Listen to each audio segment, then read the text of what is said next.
વડોદરા જિલ્લાના વાઘોડિયા તાલુકામાં આજે 77મા પ્રજાસત્તાક પર્વની જિલ્લા કક્ષાની ભવ્ય ઉજવણી કરવામાં આવી હતી। ટીંબી ખાતે નવનિર્મિત તાલુકા સેવા સદન સાર્વજનિક પટાંગણમાં રાજ્યમંત્રી કમલેશ પટેલના હસ્તે આન બાન અને શાન સાથે ધ્વજવંદન કરવામાં આવ્યું હતું। આ પ્રસંગે મંત્રીએ રાષ્ટ્રધ્વજને સલામી આપી દેશભક્તિનો સંદેશ પાઠવ્યો હતો।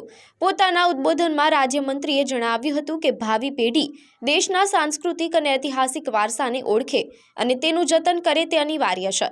તેમણે ગુજરાતને વિકસિત ભારત 2047ના રોડમેપમાં દેશનું ગ્રોથ એન્જિન બનાવવા માટે સૌને આહ્વાન કર્યું હતું। આ કાર્યક્રમમાં રાજ્ય સરકારની વિવિધ કલ્યાણકારી યોજનાઓની સિદ્ધિઓ પણ વર્ણવવામાં આવી હતી।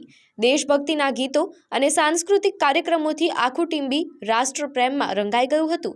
આ ગૌરવશાળી સમારોહમાં વાઘોડિયાના ધારાસભ્ય ધર્મેન્દ્રસિંહ વાઘેલા, જિલ્લા કલેક્ટર ડોક્ટર અનિલ ધામેલિયા અને જિલ્લા વિકાસ અધિકારી સહિતના ઉચ્ચ અધિકારીઓ અને મોટી સંખ્યામાં ગ્રામજનો ઉપસ્થિત રહ્યા હતા।